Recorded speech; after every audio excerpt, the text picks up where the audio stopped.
As much as doing business or running a business may seem to be one of the most beautiful things that you can get yourself into, I want you to know that it takes a lot to run a successful business. No matter how small it is, no matter how big it is, as long as it is being run successfully.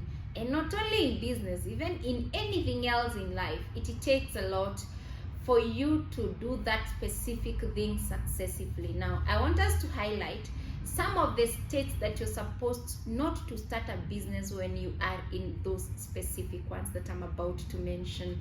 You can always hold on and start it when the right time is it for you to start that specific business. Over the edge, feel like I'm floating through the air.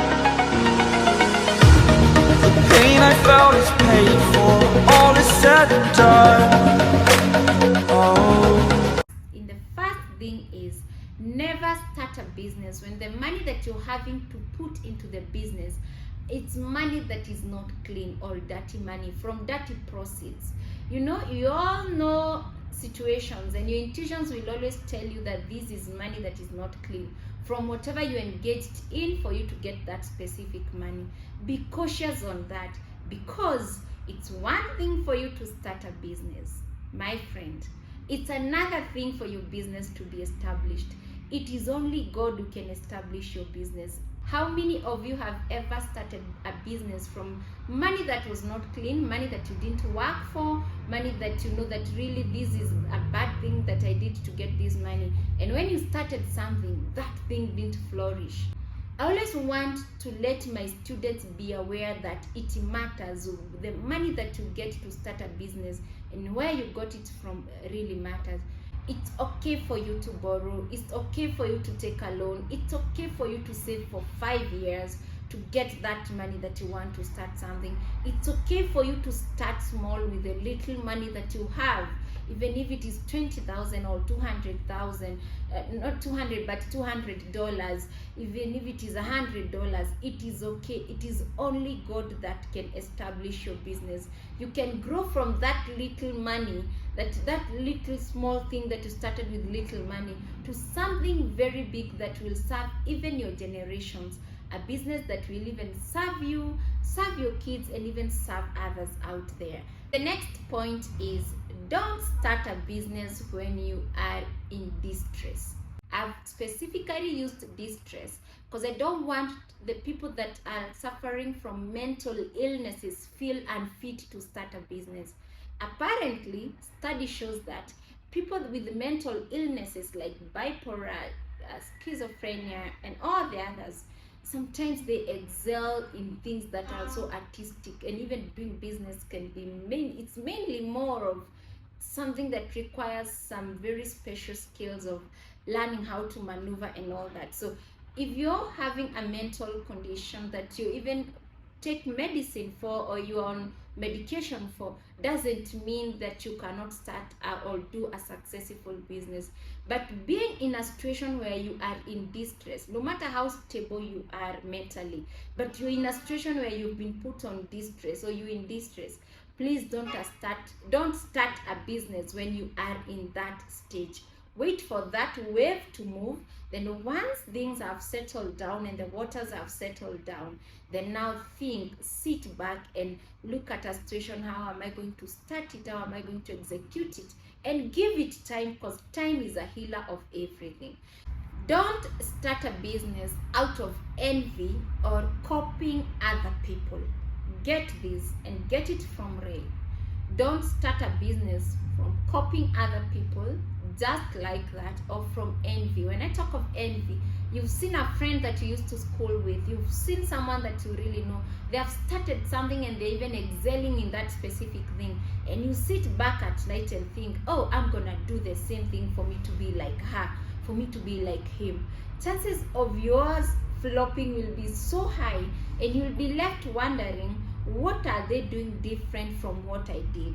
It's because it was not your original idea. Haven't you ever seen situations where someone started a business next to a business that is doing so well, and started the same thing the other business has been doing over 10 years, 15 years?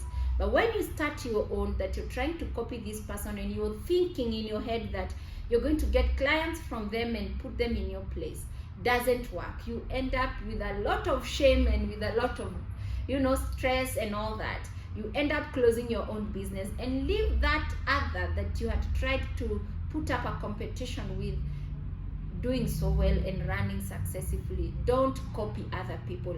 And I've seen that so much in my students, that for the classes that are for the people that was trying to start their businesses last year, any business that I tried to start up for them got tons of people to copy whatever they were doing. And most of them ended up even calling the people that I was trying to start businesses for and ask them, how are you doing? Is yours still selling? So be cautious on copying people. Let whatever you're going to do not be something that you've copied from someone else. All right? Another key thing that people don't address: never start a business when you desperately, let's underline the word desperately. You desperately want that thing and that business. Any situation that you'll be in, when you desperately need something, the chances of you doing the wrong decisions are always high. Ask someone, even not only in business, ask someone who desperately wanted to be married. Desperately wanted marriage. They ended up picking the very wrong spouses. So be very, very cautious. When you desperately need something, hold on your emotions. Give yourself a time. You can give yourself even a break of maybe 1 month and 2 months.